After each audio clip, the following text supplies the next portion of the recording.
से पोषण आज आम पार्ट नंबर 4 क्लास करवा। ओके पिला माने क्लास करने पूर्व चैनल को जो मैंने नुआ आसीच चैनल को सब्सक्राइब करना से जल्दी जल्दी चैनल को सब्सक्राइब कर दियो जहाँफल आम जहाँ भी अपडेट दबा तार नोटिफिकेशन तो पाखे जा पहुँच। ओके पिला पूर्व आम पढ़ी के आइले जे सार मान विषय पढ़ी के आइले श्वेत सार स्नेह सार पुष्टि सार आ विभिन्न प्रकार जो सब तुम परजीवी पोषण सहजीवी पोषण ये सब विषय पढ़ी के आइले। तो आज आम पढ़ा आलुक श्लेषण प्रक्रिया विषय पढ़ा। पे पूर्व क्लास भी आलुक श्लेषण प्रक्रिया विषय कही गछ केमिति कौन करे खाद्य तार रांधे है से भाया आम घरे जो भाया खाद्य रांधे गछ से भाया खाद्य केमिति रांधे से विषय भी आम पढ़ी। तो आज देख आम पढ़ा से विषय पूरा डिटेली पढ़ा आलुक श्लेषण प्रक्रिया फोटोसिंथेसिस क्या कहुए। पिलाने तुम जानिच कि सबुज उद्भिद माने आलुक श्लेषण प्रक्रिया द्वारा खाद्य प्रस्तुत करुवा विषय तुम पढ़ीच पृष्ठा 2 रे पढ़ी के आम कहते यही प्रक्रिया द्वारा से वायुमंडल अम्लजान निर्गत करती नहीं से धर गोटे गछटे कौन कर सूर्यालोकर उपस्थिति रे कौन कला ना एटू ताप आणला अंगारकाम्ल आणला आणिकी माटी नेला जल नेला खनिज लवण नेला ये सब जिनस नहीं कि से कौन कला ना हूँ निजर पोषण तैयारी कला अर्थात निजर खाद्य तैयारी कला आ बाकी जोड़ाक से कौन कला ना हूँ अम्लजानटा बाहर को छाड़ा माने O2 छाड़ा CO2 ग्रहण कला O2 छाड़ा है।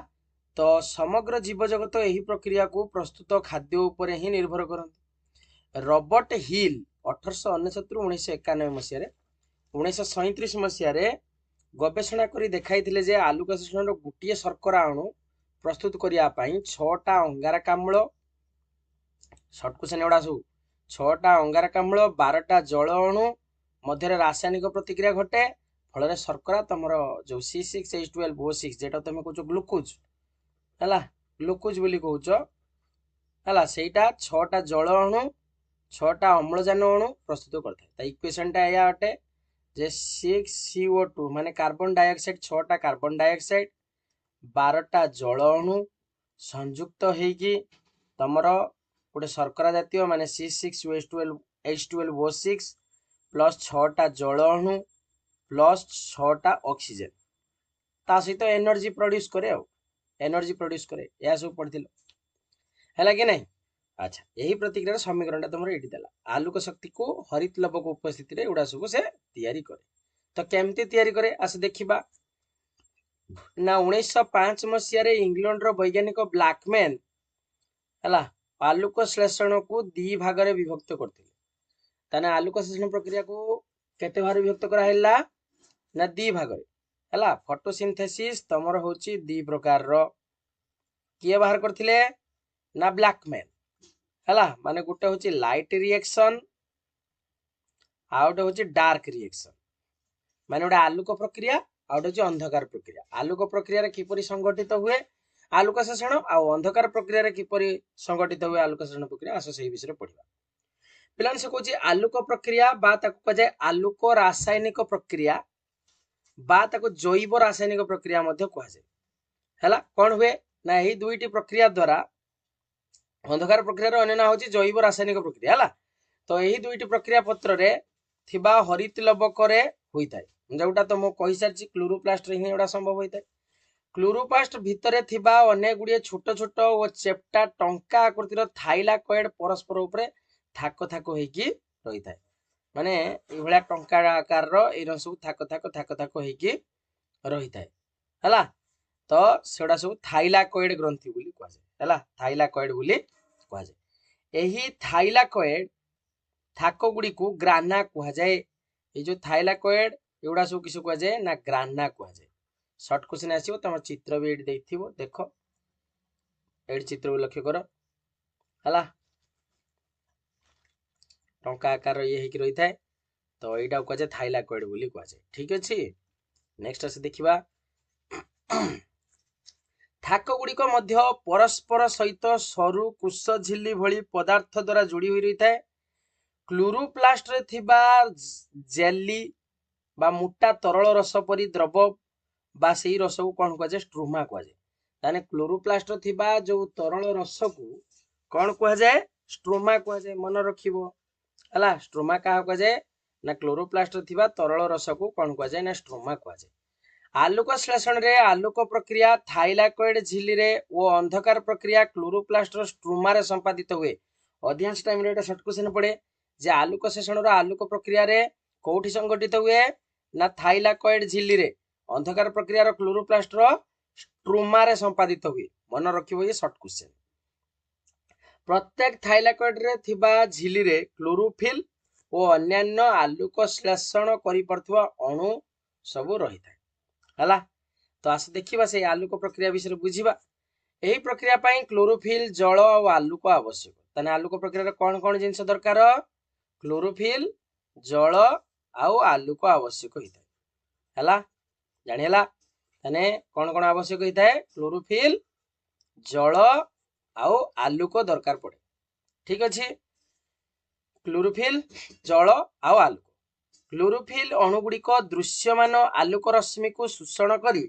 शक्ति प्रवाह जरिया क्लोरोफिल अणु को अधिक शक्ति संपन्न करी एथिरे उत्तेजना सृष्टि करन माने तांकर गोटे एक्साइटेशन गोटे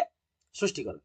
एही उत्तेजित क्लोरोफिल एक इलेक्ट्रॉन बाहरियो माने गोटे इलेक्ट्रॉन बाहरियो ई माइनस बाहरियो बाहरी की थाइलाकोइड झिल्ली रो प्रवाह करिबा द्वारा थाइलाकोइड भीतर को उज्जान आयन माने H+ जेटा हाइड्रोजन आयन बोली कहउछ उज्जान आयन कौन करे ना प्रवाहित होई थाए। परिशेष रे यह एक निम्न शक्ति संपन्न माने जेटा तमर जारित होई थाए ऑक्सीडाइज्ड होई थाए nicotinamide adenine dinucleotide phosphate बा जेटा तमे कहउछ NADP+ शॉर्ट क्वेश्चन आसे एडा NADP रो फुल फॉर्म कोन nicotinamide adenine dinucleotide phosphate NADP+ हला नामक एक सहकार करे पहुंची यहाँ को विचारित करे हला माने से जाकी पहुंचला परे NADP+ टा हला जाकी जतले ऑक्सीडाइज्ड होबो सेतले से किस होबो NADPH+ हे जिवो कोथरे परिणत होबो NADPH+ हे जिवो। ठीक अछि फल रे निम्न शक्ति संपन्न NADP+ उच्च शक्ति संपन्न NADPH रूपक रासायनिक शक्ति रे परिणत माने जेटा थिला एटा तमर थिला ए जो NADP टा थिला कोन निम्न शक्ति संपन्न एटा थिला निम्न शक्ति NADPH टा होची उच्च शक्ति संपन्न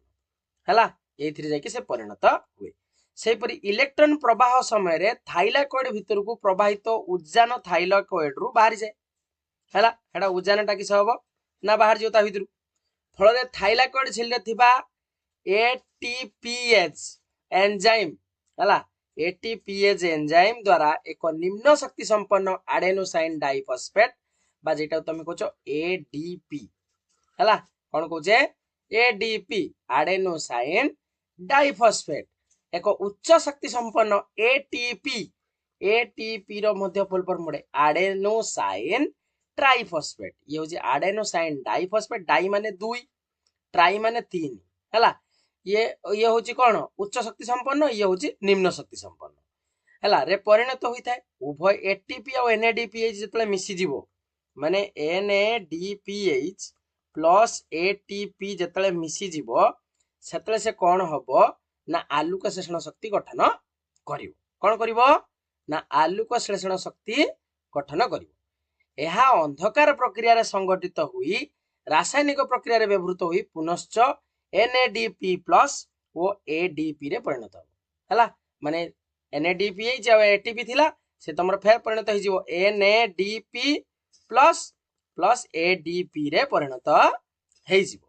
हला। इलेक्ट्रॉन देइथिबा विजारित क्लोरोफिल अणुटी तार स्थितावस्था माने ता ग्राउंड स्टेट को ग्रहण करे ना होची फेरी आसे फेरिया जुगु इलेक्ट्रॉन दरकार करे माने हेटी इलेक्ट्रॉन त्याग कर देला एठी इलेक्ट्रॉन गेन करिवो माने तारा इलेक्ट्रॉन दरकार पड़िवो एही इलेक्ट्रॉन जल अणु माने जो H2O थिला नय कि से एमते भांगी जिवो HOH विघटन द्वारा मिली थाए एही प्रक्रिया रे अम्लजान निर्गत हुए। जानि हला आलोक प्रक्रिया समस्त बुझी हला ना डाउट रहला हे जिवो तो नेक्स्ट आसे देखिबा अंधकार प्रक्रिया हला। देख पिला माने से कहउची जे अंधकार प्रक्रिया को एंजाइम प्रक्रिया मध्य कह जाय एठी एंजाइम गुडी को नियोजित होइता मेल्विन केल्विन हैला तांको ना होची कोन ना मेल्विन केल्विन एही प्रक्रिया को आविष्कार करथिवारु एहा को केल्विन चक्र मध्ये कुआ जाय परीक्षार तुमको जतले लंकुशन पकोउची से एमती भी पके दो केल्विन चक्र वर्णना करो केल्विन चक्र वर्णना करो हैला केल्विन चक्र जहा अंधकार प्रक्रिया मध्ये सेया हैला तार अन्य नाम होची अंधकार प्रक्रिया हैला आलोक प्रक्रिया रे गठित आलोक शोषण शक्ति अंधकार प्रक्रिया रे व्यवहृत हुई कार्बन डाइऑक्साइड को ग्लूकोज रूपक शर्करा रे परिणत करे ए जो कार्बन डाइऑक्साइड को किस करिवो ना से होची ग्लूकोज रूपक शर्करा रे परिणत करिवो C6H12O6 रे से परिणत करिवो एथि पई अंधकार प्रक्रिया आलोक प्रक्रिया रो किछ समय परे आरंभ आलोक प्रक्रिया सरियाला परे अंधकार प्रक्रिया सबले आरंभ तापर आलोक प्रक्रिया सहित चलता है से जेमती ये हिते ये मध्ये ता सहित चलता है आलोक प्रक्रिया आगर स्टार्ट हे जिवो ता परे परे अंधकार प्रक्रिया स्टार्ट हो एही प्रक्रिया रे अनेक गुडे एंजाइम अंश ग्रहण करନ୍ତି विपाचक बा संतरक बा एंजाइम होउची एक जैव तोरक माने वायु कैटालिस्ट जेटा तमे कहउछो एहा विभिन्न प्रक्रिया को प्रभावित करे किंतु निजे परिवर्तन हुए नै माने सब प्रक्रिया को परिवर्तन करिवो किंतु निजे परिवर्तन होबो नै सेमानक मध्यरे रुबिस्कु नामक एंजाइम सबटु गुरुत्वपूर्ण रुबिस्कु हला रुबिस्कु एंजाइम होची सबटु गुरुत्वपूर्ण रुबिस्कु सहाय्य रे ग्लूकोज रे हला रुबिस्कु सहाय्य रे किस हुए सर्वप्रथमे कार्बन डाइऑक्साइड जैव पदार्थ रे विबंधित हुई क्रमशः ग्लूकोज रे परिणत हुए परवर्ती समय रे ग्लूकोज पत्रर स्पंजी पारानकाइमा रे मंडद रे परिणत हुई गच्छित होई रहे कोथरे परिणत है कि ना मंडद रे परिणत है कि गच्छित होई रहबो आवश्यकता अनुसार यह पुनर्बार शर्करा रे परिणत हुई फ्लुएम द्वारा उद्भिदर विभिन्न अंश को प्रभावित होइता हला ता फ्लुएम देगी उद्भिदर विभिन्न अंश को से परिवाहित हबो अंधकार प्रक्रिया पई शक्तिर आवश्यकता थिबारु एही आलोक प्रक्रिया सहित प्रायतः समगति रे चली थाए एति पई सूर्यालोकर अभाव रे आलोक प्रक्रिया बंद होई जिवार मात्र किछि समय परे अंधकार प्रक्रिया आपे आपे बंद हो जाए हला ये बंद हो जिवा माने से तार किछि समय परे ये बंद हो किंतु केतेक मरु उद्भिद रे यार व्यतिक्रम देखा जाए माने ए प्रक्रियाटा चालू रहे एही उद्भिद माने राति रे पत्रर स्तूम बा स्टोमाटा खुला रखी वायुमंडल कार्बन डाइऑक्साइड ग्रहण करते हला किछि मरु उद्भिद अछंती जे माने कि ताकर स्टोमाटा को बा स्तूमटा को खुला रखी कि वायुमंडल कार्बन डाइऑक्साइड ग्रहण करते वो पत्रर कुश मानक मध्यरे याको जैविक पदार्थ आकार गच्छित करी रखि थांती दिन समय सूर्यालोक थिले मध्य जल संरक्षण पाई एही उद्भिद माने स्टोमाटा बंद करती जेहेतु मरु उद्भिद माने सेति में तांको कह जाय कंजूस बोली कह जाय कोन कह जाय कंजूस कह जाय ठीक अछि ये माने पत्रटा को कोन करंती ना स्टोमाटा को बंद कर देंती जाफल से जल उडा को संरक्षित करिके रखि पारंती किंतु आलोक प्रक्रिया रे रासायनिक शक्ति तयारी हला परे गच्छित जैव पदार्थ रु कार्बन डाइऑक्साइड बाहर करी ग्लूकोज प्रस्तुत करते आलोक शोषण रो आलोक शक्ति शोषण ठारू आरंभ करी शर्करा पर्यंत रासायनिक प्रक्रिया चारिटा सोपान हुए केटा सोपान ने चारटा सोपान फास्ट सोपान ना हरित लवकर थिबा क्लोरोफिल द्वारा आलोक श्लेषण और इलेक्ट्रॉन उत्क्षेपण हुए इलेक्ट्रॉन प्रवाह द्वारा आलोक शक्तिर रासायनिक शक्तिर परिवर्तन हुए 3 नंबर कथा जल अणुर विघटन घटी उद्जान आयन और अम्लजान सृष्टि हुए 4 नंबर कथा रासायनिक शक्ति व्यवहृत होई कार्बन डाइऑक्साइड शर्करा रे परिणत हुए यही चारोटी सोपान देके हेता बुझियला तो पिला माने आज पई एति थाओ तमरो आलोक श्लेषण आज कोन पढी पाइले जे माने बुझी पाइलनी बार बार वीडियो को देखिबो जा फल रे तमे बुझी परिबो जानि परिबो ओके नेक्स्ट क्लास रे हमें मनुष्यर पाकतंत्र विषय पढ़िबा ये उद्भिदर गला एबे मनुष्य विषय पढ़िबा ठीक अछि तो आज पई एति थाओ चैनल को जे माने नुआ आछो चैनल को शेयर सब्सक्राइब और संग माना सहित शेयर करो ठीक अछि आज पई एति